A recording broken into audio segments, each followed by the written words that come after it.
ನಮಸ್ಕಾರ, ನಾನು ನಿಮ್ಮ ಮಲ್ಲನಗೌಡ ಮಾಲಿ ಪಾಟೀಲ್. ನೀವು ಕೇಳ್ತಾ ಇದ್ದೀರಿ ಸುದ್ದಿಗಳ ಲಂಚ್ ಬಾಕ್ಸ್. ಭಾರತದಲ್ಲಿ ಗೂಗಲ್ ವ್ಯಾಲೆಟ್ ಅನ್ನು ಶುರು ಮಾಡಿದ ನಂತರ ಗೂಗಲ್ ಪೇ ಕಥೆ ಏನಾಗ್ತಿದೆ? ಏರ್ ಇಂಡಿಯಾ ಎಕ್ಸ್‌ಪ್ರೆಸ್ ಎಷ್ಟು ಉದ್ಯೋಗಿಗಳನ್ನು ವಜಾ ಮಾಡಿದೆ? ಯಾವ ಎಚ್ಚರಿಕೆ ನೀಡಿದೆ? ಎನ್‌ಬಿಎಫ್‌ಸಿಗಳಿಗೆ ಸಾಲದ ಅನುಮತಿ ನೀಡುವ ಬಗ್ಗೆ ಆರ್‌ಬಿಐ ಏನು ಹೇಳಿದೆ? ಈ ಎಲ್ಲ ಸುದ್ದಿಗಳನ್ನು ಹೇಳ್ತೇವೆ. ಇದರ ಜೊತೆಗೆ ಪರ್ಸನಲ್ ಫಿನಾನ್ಸ್ ಮತ್ತು ಬಿಸ್ನೆಸ್ ಸುದ್ದಿಯೂ ಕೂಡ ಇರುತ್ತೆ. ಬನ್ನಿ ಸುದ್ದಿಗಳ ಲಂಚ್ ಬಾಕ್ಸ್ ತೆರೆಯೋಣ. ಬ್ಯಾಂಕ್ ಆಫ್ ಬರೋಡಾಗೆ ಮಹತ್ವದ ರಿಲೀಫ್ ನೀಡಿದ ಆರ್‌ಬಿಐ.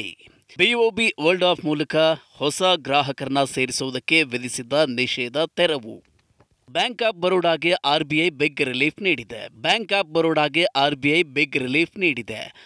ಆಫ್ ಬರೋಡಾದ ಬಾಬ್ ವರ್ಲ್ಡ್ ಆಫ್ ಮೂಲಕ ಹೊಸ ಗ್ರಾಹಕರನ್ನ ಸೇರಿಸಿಕೊಳ್ಳುವುದಕ್ಕೆ ಇದ್ದ ನಿರ್ಬಂಧವನ್ನು ತೆಗೆದುಹಾಕುವುದಕ್ಕೆ ಆರ್‌ಬಿಐ ನಿರ್ಧರಿಸಿದೆ. ಸುಮಾರು 7 ತಿಂಗಳ ನಂತರ ಬಾಬ್ ವರ್ಲ್ಡ್ ಆ್ಯಪ್ ಮೂಲಕ ಹೊಸ ಗ್ರಾಹಕರನ್ನ ಸೇರಿಸುವುದಕ್ಕೆ ಅನುಮತಿಯನ್ನು ನೀಡಲಾಗಿದೆ. ಷೇರು ಮಾರುಕಟ್ಟೆಗೆ ಈ ಮಾಹಿತಿಯನ್ನು ನೀಡುವಾಗ ಬ್ಯಾಂಕ್ ಆಫ್ ಬರೋಡಾ ರೆಗ್ಯುಲೇಟರಿ ಡೈರೆಕ್ಷನ್ಗಳನ್ನು ಅನುಸರಿಸುತ್ತೇವೆ ಎಂದು ಹೇಳಿದೆ. ಆರ್‌ಬಿಐ ಅಕ್ಟೋಬರ್ 10, 2023ರಂದು ಈ ನಿಷೇಧವನ್ನು ವಿಧಿಸಿತ್ತು. ಭಾರತದಲ್ಲಿ ಗೂಗಲ್ ವ್ಯಾಲೆಟ್ ಬಿಡುಗಡೆ. ಈಗ ನೀವು ಕೂಡ ಗೂಗಲ್ನಿಂದ ಪೇಮೆಂಟ್ ಮಾಡಬಹುದು. ಭಾರತದಲ್ಲಿ ಡಿಜಿಟಲ್ ಗೂಗಲ್ ವ್ಯಾಲೆಟ್ ಅನ್ನು ಪ್ರಾರಂಭ ಮಾಡಿದೆ. ಇದರಲ್ಲಿ ಬಳಕೆದಾರರು ಏರ್ಲೈನ್ ಬೋರ್ಡಿಂಗ್ ಪಾಸ್ಗಳು, ಈವೆಂಟ್ ಪಾಸ್ಗಳು, ಸಿನಿಮಾ ಟ್ರಾವೆಲ್ ಟಿಕೆಟ್ಗಳು, ಡಿಜಿಟಲ್ ಕೀಗಳು, ಪಾರ್ಕಿಂಗ್ ರೀಸಿಟ್ಗಳು, ಈ ಐಡಿಗಳನ್ನು ಆಕ್ಸೆಸ್ ಮಾಡಬಹುದು. ಗೂಗಲ್ ವ್ಯಾಲೆಟ್ ಅನ್ನು ಪ್ಲೇಸ್ಟೋರ್ನಿಂದ ಡೌನ್ಲೋಡ್ ಮಾಡಬಹುದು. ಆದರೆ ಭಾರತದಲ್ಲಿ ವ್ಯಾಲೆಟ್ ಆ್ಯಪ್ ಬಳಸಿ ಪೇಮೆಂಟ್ ಮಾಡೋದಕ್ಕೆ ಸಾಧ್ಯವಿಲ್ಲ. ಇದಕ್ಕಾಗಿ ನೀವು ಗೂಗಲ್ ಪೇಯನ್ನೇ ಬಳಸಬೇಕಾಗುತ್ತೆ. ವ್ಯಾಲೆಟ್ ಭಾರತಕ್ಕೆ ಬಂದ ನಂತರ ಗೂಗಲ್ ಪೇ ನಿಲ್ಲೋದಿಲ್ಲ ಎಂದು ಕಂಪನಿ ಸ್ಪಷ್ಟಪಡಿಸಿದೆ. ಗೂಗಲ್ ಪೇ ಮೊದಲಿನಂತೆಯೇ ಕೆಲಸ ಮಾಡ್ತಿರುತ್ತೆ. ಭ್ರಷ್ಟ ಉದ್ಯೋಗಿಗಳನ್ನು ನಿಯಂತ್ರಿಸುವುದಕ್ಕೆ ಸೆಬಿ ನಿಯಮ ಬಿಗಿ.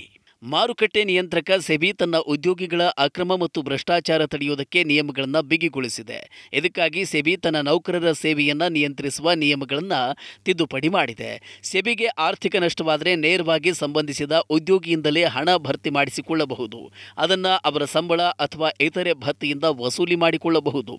ಮೇ 6ರಂದು ಈ ಅಧಿಸೂಚನೆಯನ್ನು ಹೊರಡಿಸಲಾಗಿದ್ದು, ರಾಜೀನಾಮೆ ನೀಡಿದ ಅಥವಾ ನಿವೃತ್ತಿ ಹೊಂದಿದ ಅಥವಾ ಡೆಪ್ಯುಟೇಷನ್ ಅವಧಿಯನ್ನು ಪೂರ್ಣಗೊಳಿಸಿದ ಉದ್ಯೋಗಿಗಳಿಗೂ ಕೂಡ ಹೊಸ ನಿಯಮ ಅನ್ವಯಿಸುತ್ತದೆ.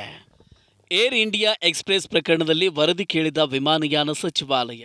ಏರ್ ಇಂಡಿಯಾ ಎಕ್ಸ್‌ಪ್ರೆಸ್ನ ಆಡಳಿತ ಮಂಡಳಿಯು ಅನಾರೋಗ್ಯದ ಕಾರಣಕ್ಕೆ ರಜೆ ಹಾಕಿದ್ದ 200ಕ್ಕೂ ಹೆಚ್ಚು ಸಿಬ್ಬಂದಿಗಳ ಪೈಕಿ 25 ಸಿಬ್ಬಂದಿಯನ್ನು ವಜಾಗೊಳಿಸಿದೆ ಮತ್ತು ಉಳಿದವರಿಗೆ ಎಚ್ಚರಿಕೆ ನೀಡಿದೆ. ಇತರ ನೌಕರರು ಇಂದು ಸಂಜೆ 4 ಗಂಟೆಯವರೆಗೆ ಅವರ ರೋಸ್ಟರ್ ಪ್ರಕಾರ ಕರ್ತವ್ಯ ನಿರ್ವಹಿಸಬೇಕು. ಒಂದು ವೇಳೆ ಕರ್ತವ್ಯಕ್ಕೆ ಹಿಂದಿರುಗದಿದ್ದರೆ ಅವರ ವಿರುದ್ಧ ಆಡಳಿತ ಮಂಡಳಿ ಕ್ರಮ ಕೈಗೊಳ್ಳಲಿದೆ ಎಂದು ಹೇಳಲಾಗಿದೆ. ಏರ್ ಇಂಡಿಯಾ ಎಕ್ಸ್‌ಪ್ರೆಸ್ನ ಆಡಳಿತ ಮಂಡಳಿಯು ಇಂದು ಸಂಜೆ ಸಭೆ ಕರೆದಿದೆ. ಈ ಮಧ್ಯೆ ಹೆಚ್ಚಿನ ಸಂಖ್ಯೆಯ ವಿಮಾನಗಳು ರದ್ದಾಗುತ್ತಿರುವುದು ಮತ್ತು ಪ್ರಯಾಣಿಕರಿಗೆ ಸಮಸ್ಯೆ ಆಗುತ್ತಿರುವುದನ್ನು ಗಮನದಲ್ಲಿಟ್ಟುಕೊಂಡು ವಿಮಾನಯಾನ ಸಚಿವಾಲಯ ಬುಧವಾರ ಏರ್ ಇಂಡಿಯಾ ಎಕ್ಸ್‌ಪ್ರೆಸ್ನಿಂದ ವರದಿಯನ್ನು ಕೇಳಿದೆ. ಅಷ್ಟೇ ಅಲ್ಲ, ಉದ್ಯೋಗಿಗಳ ಸಮಸ್ಯೆಗಳನ್ನು ತಕ್ಷಣವೇ ಪರಿಹರಿಸುವಂತೆ ವಿಮಾನಯಾನ ಸಂಸ್ಥೆಗೆ ತಿಳಿಸಿದೆ. 20,000 ರೂಪಾಯಿಗಿಂತ ಹೆಚ್ಚಿನ ಕ್ಯಾಶ್ ಲೋನ್ ನೀಡದಂತೆ ಎನ್‌ಬಿಎಫ್‌ಸಿಗಳಿಗೆ ಕಟ್ಟುನಿಟ್ಟಿನ ಸೂಚನೆ ನೀಡಿದ ಆರ್‌ಬಿಐ. ಬ್ಯಾಂಕಿಂಗ್ ಅಲ್ಲದ ಹಣಕಾಸು ಕಂಪನಿಗಳಿಗೆ ಅಂದರೆ ಎನ್‌ಬಿಎಫ್‌ಸಿಗಳಿಗೆ ಆರ್‌ಬಿಐ ಕಟ್ಟುನಿಟ್ಟಿನ ಸೂಚನೆಗಳನ್ನು ನೀಡಿದೆ. ನಿಯಮಗಳ ಪ್ರಕಾರ ಎನ್‌ಬಿಎಫ್‌ಸಿಗಳು ಇನ್ನು ಮುಂದೆ ಗ್ರಾಹಕರಿಗೆ 20,000 ರೂಪಾಯಿಗಿಂತ ಹೆಚ್ಚಿನ ಕ್ಯಾಶ್ ಲೋನ್ ನೀಡುವಂತಿಲ್ಲ. ಎನ್‌ಬಿಎಫ್‌ಸಿ ಕಂಪನಿಗಳು ರಿಸ್ಕ್ ತೆಗೆದುಕೊಳ್ಳದಂತೆ ಮತ್ತು ನಿಯಮಗಳನ್ನು ನಿರ್ಲಕ್ಷ್ಯ ಮಾಡದಂತೆ ಆರ್‌ಬಿಐ ಈಗ ನಿಯಮವನ್ನು ಬಿಗಿಗೊಳಿಸುವುದಕ್ಕೆ ಬಯಸಿದೆ ಎಂದು ಹೇಳಲಾಗಿದೆ. ಎನ್‌ಬಿಎಫ್‌ಸಿ ಕಂಪನಿ ಐಐಎಫ್ಎಲ್ ಫೈನಾನ್ಸ್ ಪ್ರಕರಣದ ಹಿನ್ನೆಲೆಯಲ್ಲಿ ಆರ್‌ಬಿಐ ಈ ಸೂಚನೆಗಳನ್ನು ನೀಡಿದೆ. ಈ ಕಂಪನಿ ಹಲವು ನಿಯಮಗಳನ್ನು ಉಲ್ಲಂಘಿಸಿದ ಆರೋಪ ಕೇಳಿಬಂದಿದೆ. 2022ರಲ್ಲಿ ಭಾರತಕ್ಕೆ 9.28 ಲಕ್ಷ ಕೋಟಿ ಕಳಿಸಿದ ಎನ್ಆರ್ಐಗಳು 100 ಬಿಲಿಯನ್ಗೂ ಹೆಚ್ಚು ಹಣ ಪಡೆದ ಮೊದಲ ದೇಶ ಭಾರತ. 2022ರಲ್ಲಿ ಅನಿವಾಸಿ ಭಾರತೀಯರು ತಮ್ಮ ಮಾತೃ ದೇಶಕ್ಕೆ ಸುಮಾರು 9,28,000 ಕೋಟಿ ರೂಪಾಯಿ ಕಳಿಸಿದ್ದಾರೆ. ಇದರೊಂದಿಗೆ ಭಾರತ $100 ಬಿಲಿಯನ್ ಹೆಚ್ಚು ಹಣ ಸ್ವೀಕರಿಸಿದ ಮೊದಲ ದೇಶ ಎಂಬ ಹೆಗ್ಗಳಿಕೆಗೆ ಪಾತ್ರವಾಗಿದೆ. ಇಂಟರ್ನ್ಯಾಷನಲ್ ಆರ್ಗನೈಜೇಷನ್ ಫಾರ್ ಮೈಗ್ರೇಷನ್ ಐಒಎಂ 2024ರ ವರದಿಯಲ್ಲಿ ಈ ಮಾಹಿತಿ ಬಹಿರಂಗಪಡಿಸಲಾಗಿದೆ. ಐಒಎಂನ ಈ ಪಟ್ಟಿಯಲ್ಲಿ ಮೆಕ್ಸಿಕೋ 2ನೇಯ ಸ್ಥಾನದಲ್ಲಿದೆ. ಇದು 2021ರಲ್ಲಿ 2ನೇಯ ಅತಿ ಹೆಚ್ಚು ರೆಮಿಟೆನ್ಸ್ ಸ್ವೀಕರಿಸಿದ ದೇಶವಾಗಿದೆ. 2021ರಲ್ಲಿ ಮೆಕ್ಸಿಕೋ ಚೀನಾವನ್ನು ಹಿಂದಿಕ್ಕಿ ಈ ಸ್ಥಾನವನ್ನು ಗಳಿಸಿತ್ತು. 2022ರಲ್ಲಿ ಮೆಕ್ಸಿಕೋ 5.1 ಲಕ್ಷ ಕೋಟಿ ರೂಪಾಯಿ ಸ್ವೀಕರಿಸಿದೆ. ಚೀನಾ 3ನೇಯ ಸ್ಥಾನದಲ್ಲಿದ್ದರೆ, ಫಿಲಿಪೈನ್ಸ್ 4ನೇಯ ಸ್ಥಾನದಲ್ಲಿ ಮತ್ತು ಫ್ರಾನ್ಸ್ 5ನೇಯ ಸ್ಥಾನದಲ್ಲಿದೆ. 400 ಎಂಜಿನಿಯರ್ಗಳನ್ನು ನೇಮಿಸಿಕೊಳ್ಳಲಿದೆ ಕೋಟಕ್ ಬ್ಯಾಂಕ್.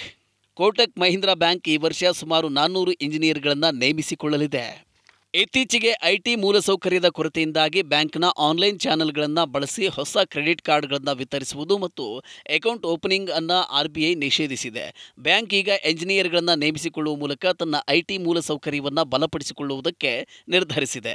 ಬ್ಯಾಂಕ್ನ chief technical officer Milind Naganur ಮಾತನಾಡಿ, ಕಳೆದ 2 ವರ್ಷಗಳಲ್ಲಿ ಬ್ಯಾಂಕ್ 500ಕ್ಕೂ ಹೆಚ್ಚು ಇಂಜಿನಿಯರ್ಗಳನ್ನು ನೇಮಕ ಮಾಡಿಕೊಂಡಿದೆ. ಗೂಗಲ್ ಮತ್ತು ಅಮೆಜಾನ್ನಂತಹ ಕಂಪನಿಗಳು ಮತ್ತು ಪೇಟಿಎಂ ಹಾಗೆಯೇ ಫೋನ್ಪೇನಂತಹ ಕಂಪನಿಗಳಿಂದ ನೌಕರರನ್ನು ನೇಮಿಸಿಕೊಳ್ಳಲಾಗಿದೆ ಎಂದು ಅವರು ಹೇಳಿದ್ದಾರೆ. ಇದಿಷ್ಟು ಇಂದಿನ ಸುದ್ದಿಗಳ ಲಂಚ್ ಬಾಕ್ಸ್.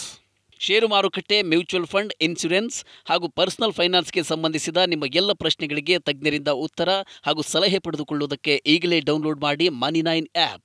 ಮತ್ತಷ್ಟು ಅಪ್ಡೇಟ್ಗಳೊಂದಿಗೆ ಮತ್ತೆ ಭೇಟಿಯಾಗೋಣ. ನಮಸ್ಕಾರ.